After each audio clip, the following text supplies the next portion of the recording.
Hello, ఈరోజు కథ పేరు చిన్ని చీమ మరియు మెరిసే రత్నం. అనగనగా ఒక అడవిలో ఒక చిన్న చీమ ఉండేది.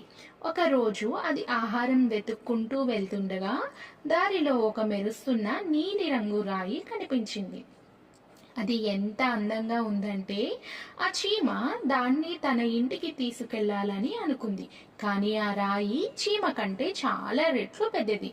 చీమ ఎంత ప్రయత్నించినా ఆ రాయి కదలలేదు.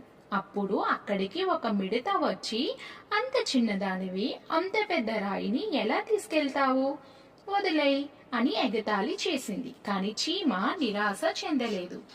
అది వెళ్లి తన స్నేహితులైన మరో 10 చీమలను పిలుచుకొచ్చింది.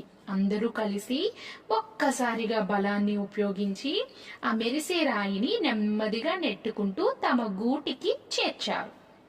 చీమలన్నీ కలిసి ఆ రాయిని తమ ఇంటి గుమ్మం దగ్గర పెట్టుకున్నాయి. రాత్రిపూట ఆ రాయి వెలుగులో వాటి ఇల్లు ఎంతో అందంగా మెరిసిపోయేది. నీతి: మనం ఒంటరిగా చేయలేని పనిని అందరం కలిసి కట్టుగా చేస్తే ఏదైనా సాధించవచ్చు. Please subscribe to my channel. Thank you for watching.